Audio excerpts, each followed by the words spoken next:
गुरुदेव भगवान की जय। प्यारे कृष्ण कन्हैया लाल की जय। श्री शिव महापुराण अध्याय 34 पार्वती खंड चल रहा है। रुद्र संहिता का सप्तऋषियों का शिव के पास आगमन। संशय पर्वत मेट कर मन में भयो हुलास, सप्तऋषि सब लौट कर आए शंकर पास। ब्रह्मा जी बोले, हे नारद जी, इस प्रकार हिमाचल को कथा सुनाकर वशिष्ठ जी चुप हो गए। तब हिमाचल प्रसन्न होकर बोला, हे ऋषिगण, अब मेरे दिल का संशय मिट गया है। मेरी धन संपत्ति, स्त्री, पुत्र, कलत्र, कन्या एवं मेरा शरीर भी भगवान शंकर के अर्पण है। इतना कहकर फिर बोला, मैं अपनी पुत्री पार्वती को वस्त्राभूषण से अलंकृत करके भगवान शंकर को देने के लिए तैयार हूँ। मेरा संकल्प दृढ़ हो गया है। यह सुनकर आनंद से सप्तऋषि कहने लगे, हे पर्वतराज, धन्य हो। हम तो यही कहेंगे कि भगवान शंकर भिखारी हैं और आप दाता हो, उन्हें अपनी पार्वती रूप भिक्षा अवश्य दें। यह कहकर श्री पार्वती जी के मस्तक पर हाथ फेरते हुए बोले, हे पुत्री, तुम्हारा मंगल हो। यह कहकर पुष्प फल आदि देकर आशीर्वाद करने लगे। इधर अरुंधति जी ने भगवान शंकर के गुणों से मैना को मोहित करके लोक रीति के अनुसार हल्दी, रोरी आदि से पत्थर पूजन, मार्जन आदि कराकर 4 दिन के बाद लग्न भी धरा दी। उसके बाद अत्यंत आनंद के साथ सातों ऋषि अरुंधति के साथ भगवान शंकर के पास चले गए। उनके पास पहुंचकर शुभ वृत्तांत सुनाया और कहा कि हमने हिमाचल को धर्मशास्त्रों के वचन सुनाकर समझा दिया है। वह अपनी पुत्री आपको समर्पण कर रहा है। आप विवाह की तैयारी करें, समस्त देवगणों को निमंत्रित करें। बोलो वृंदावन बिहारी लाल की जय। 35वां अध्याय हिमाचल का लग्न पत्रिका भेजना। लग्न पत्र भेजी तभी शंका तज पर्वतराज, बहु उत्सव घर पर कियो बाजे मंगल वाद्य। ब्रह्मा जी बोले, हे नारद जी, उसके बाद हिमाचल ने अपने सगे संबंधियों को बुलाकर प्रसन्नता पूर्वक अपने पुरोहित श्री गर्ग जी से लगन पत्र लिखवाया। उसका पूजन करके अनेकों सामग्री के साथ भगवान शंकर के पास भिजवा दिया। भगवान शंकर के पास पहुंचते ही उन्होंने लाने वाले पुरोहित का भली भांति आदर सत्कार किया। उसके अनंतर पर्वतराज ने दूर दूर में रहने वाले अपने भाई बंधुओं को निमंत्रित किया। फिर वस्त्र, आभूषण, विविध प्रकार के रत्न आदि वस्तुओं का संग्रह करने लगे। अनेकों प्रकार की मिठाइयाँ, पकवान आदि बनाने के लिए अनेकों शिल्पी, हलवाई लगा दिए गए। सब प्रबंध होने लगा। सौभाग्यवती पर्वत नारियां मंगल गीत गाने लगी, श्री पार्वती जी का श्रृंगार करने लगी। अनेकों प्रकार के साज श्रृंगार वेश से सुशोभित होकर स्त्री समाज इकट्ठा हो गया। लोकाचार रीतियां होने लगी। हे नारद जी, हिमाचल से निमंत्रित होकर परिवार के साथ सभी पर्वत अलंकृत होकर पहुंच गए। मंदराचल पर्वत, अस्ताचल पर्वत, उदयाचल, मलयाचल, गिरिराज, ददुर, विशद, गंधमादन, करवीर, महेंद्र, पारियाज, क्रौंच, पुरुषोत्तम, नील, सनील, चित्रकूट, वेंकट, श्रीगिरि, गोकामुखी, विंध्याचल, कालिंजर, बहुभ, कैलाश आदि आदि और भी अनेकों पर्वत सज धज कर परिवार के साथ मिलकर विवाह देखने के लिए वहां आए। इसी प्रकार सोनभद्रा, नर्मदा, गोदावरी, यमुना, ब्रह्मपुत्र, सिंध, शतद्रु, विपाशा, चंद्रभागा, भागीरथी, गंगा आदि नदियां भी दिव्य रूप धारण कर वस्त्र अलंकारों से विभूषित होकर सदाशिव के विवाह देखने के लिए चली। हिमाचल के यहाँ आई।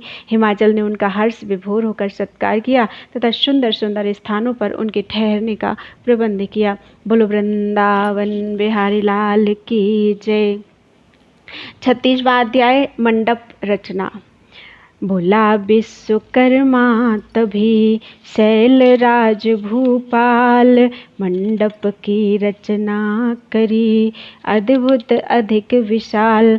ब्रह्मा जी बोले, हे नारद जी, पर्वतराज हिमाचल प्रसन्न होकर नगर को सजाने लगे। इसके बाद विश्वकर्मा को बुलाकर मंडप रचने को कहा। विश्वकर्मा ने आज्ञा का पालन किया। उन्होंने एक शोभायमान मंडप 10,000 योजन लंबा चौड़ा रच दिया, जो कि 40,000 कोष में था। उस मंडप में उसने अपनी निपुणता दिखा दी। अनेकों प्रकार के स्थावर, जंगम, पुष्प, स्त्री पुरुष आदि की मूर्तियां बनाई गई थीं। जल में, थल में, जल जल में थल और थल में जल दिखाई देता था। देखने वालों का मन मोहित हो जाता था। वहाँ द्वारपालों की मूर्तियां भी थीं, जिनके हाथों में धनुष था। मुख्य द्वार पर लक्ष्मी जी की मूर्ति थी। हाथी, घोड़े, सारथियों द्वारा चलाए रथ साक्षात चलते हुए दिखाई देते थे। सबसे प्रधान द्वार पर नंदीश्वर की विशाल मूर्ति बनाई गई। उसके ऊपर रत्न जड़ित पुष्प गुच्छ रच दिया गया। इसी प्रकार विश्वकर्मा ने विद्याधर, गंधर्व, लोकपाल, देवता, भृगु आदि ऋषि, महर्षि मनोहर प्रकार से रच दिए। अपने पार्षदों के साथ गरुड़ पर चढ़े हुए भगवान विष्णु की अद्भुत मूर्ति एवं ऐरावत हाथी पर सवार इंद्र की मूर्ति भी बना दी। वह मंडप अत्यंत आश्चर्यकारी रचा गया। विश्वकर्मा ने देवताओं के लिए उचित अनुकूल स्थान भी रच दिए। बोलो वृंदावन बिहारी लाल की जय। 37वां अध्याय शिव जी का देवताओं को निमंत्रण। शिव प्रेरित नारद मुनि गए देवन के पास। शिव गिरिजा के ब्याह का हुआ बहुत उत्साह। ब्रह्मा जी बोले, हे नारद जी, इधर भगवान शंकर ने जब लग्न पत्रिका ली थी, उसमें लिखी हुई सभी लोकाचार रीतियों को भी अपनाया। सभी उपस्थित मुनिगणों को भगवान शंकर ने अपने विवाह में सम्मिलित होने को कहा। उसके बाद भगवान शंकर ने ऋषि नारद जी तुमको भी याद किया। फिर तुम भी वहां पहुंच गए और अपने भाग्य की प्रशंसा करते हुए प्रणाम किया। फिर स्तुति करने लगे। तब प्रसन्न होकर शिव बोले, हे ऋषि श्रेष्ठ, जो कुछ मैं आपसे कहूँ उस परम तत्व को ध्यानपूर्वक सुनो। हे नारद जी, तुम्हारे कहने से ही पार्वती जी ने उग्र तपस्या की थी, जिसके फलस्वरूप प्रसन्न होकर मैं उसे पति होने का वर दे चुका हूँ। अब विवाह के लिए वहाँ से लग्न पत्रिका भी आ चुकी है। आज से 7वें दिन श्री पार्वती जी के साथ लोक रीति के अनुसार मेरा शुभ विवाह होगा। अब तुम इस शुभ विवाह के लिए विष्णु आदि देवता, मुनि, सिद्ध, ऋषि सभी को मेरी ओर से निमंत्रण दे आओ और उन्हें कहना कि अपने परिवार के साथ अपने अपने वाहनों पर चढ़कर विभूषित होकर मेरे विवाह उत्सव में शीघ्र पधारें। ब्रह्मा जी बोले, हे नारद जी, इस प्रकार भगवान की आज्ञा सुनकर तुम अतीव आनंदित हुए और कहने लगे, हे भगवान सदाशिव, मैं आपका सेवक हूँ, आपकी आज्ञा शिरोधार्य है। यह कार्य कर देवताओं को निमंत्रित करने के लिए तुम वहाँ से चल पड़े। सभी देवताओं को जाकर निमंत्रण दिया, फिर प्रसन्नतापूर्वक वहाँ से लौट आए। आकर सभी समाचार सुनाया। ब्रह्मा जी बोले, हे नारद जी, निमंत्रण पाकर अति प्रसन्नता से सज धज कर भगवान विष्णु श्री लक्ष्मी जी के साथ भगवान शंकर के पास पहुंच गए। वहां शंकर को प्रणाम करके उनकी आज्ञा से अपने स्थान पर बैठ गए। इसी प्रकार सब देवता, लोकपाल, इंद्र आदि अपने गण तथा परिवार के साथ वस्त्र आभूषणों से शोभायमान होकर वहां पहुंच गए। सिद्ध, चारण, गंधर्व, ऋषि, मुनि सब के सब निमंत्रित होकर कैलाश पहुंच गए। अप्सराएं नाचने लगीं, देवनारियां मंगल गान करने लगीं। महान उत्सव आरंभ हो गया।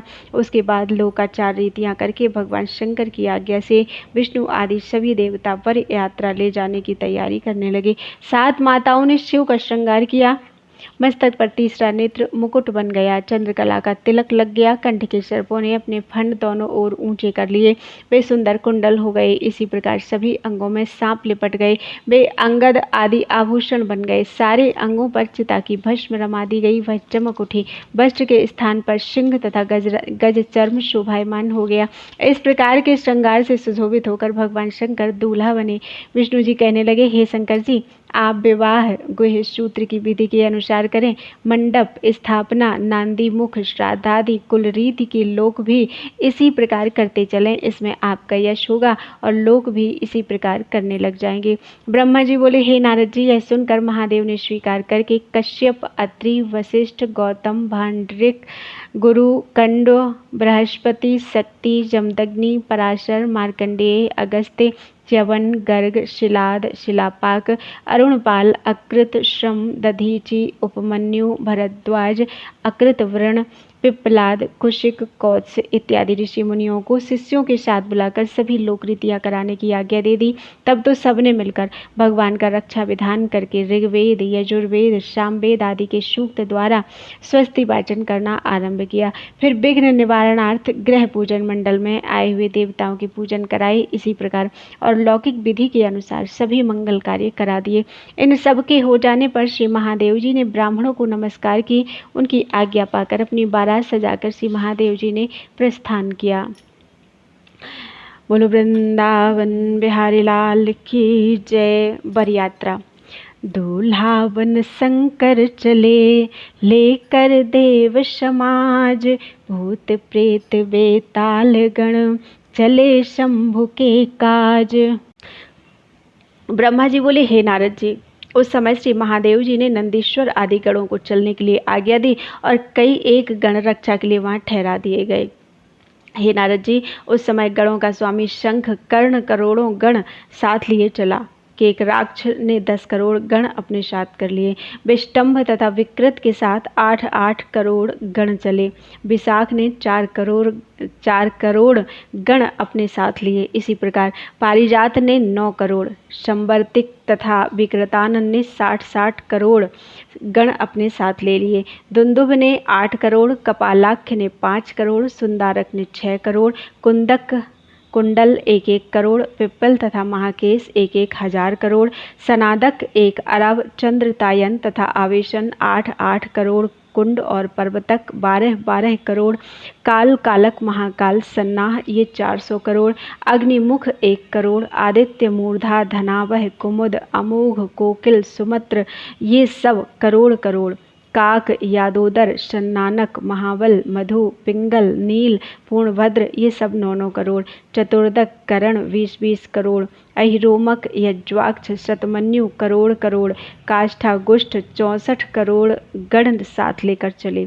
विरूपाक्ष शुकेश वृषभ तालकेतु सदास्य चंचास्य सनातन संवर्तक चैत्र लकुलीस लोकांतक दीपात्मा दैत्या कष्टदेव भृंगी ऋटि श्रीमान देव प्रिय अशनि भानु आदि गणों ने 64 हजार गण साथ ले लिए। भूत 1 अरब, प्रमथ 3 करोड़, प्रमथ रोमज 20-20 करोड़ और वीरभद्र 64 हजार गण लेकर बारात में चले।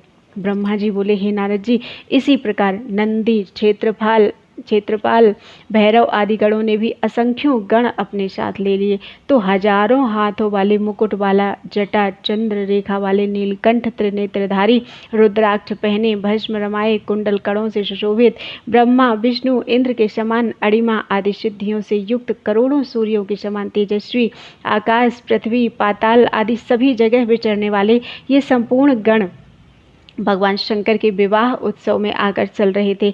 ब्रह्मा जी बोले, हे नारद जी, इस प्रकार बारात के तैयार हो जाने पर भगवान शंकर सर्पों के आभूषण से भूषित होकर बैल पर सवार होकर हिमाचल के नगर की ओर दूल्हा बनकर चले। उसके बाद चंडी सदाशिव की बहन बनकर सिर पर सोने का कलसा रखकर परिवार के साथ वहां पहुंच गई। वह भी अनेकों विलक्षण चरित्र करती हुई सब गणों के आगे आगे होकर चली। उस समय डमरू शंख सींग अनेक नगाड़े आदि बाजे बजने लगे। सब देवताओं के मध्य में विष्णु चल रहे थे, जिनके सिर पर छत्र था। चमर डुलाए जा रहे थे। ब्रह्मा जी बोले, मैं भी वेद शास्त्र पुराण अगम आदि के साथ सनक आदि सिद्ध तथा प्रजापतियों के साथ साथ अपने परिवार में मिलकर चल रहा था। बोलो वृंदावन बिहारी लाल की जय। आगे की कथा कल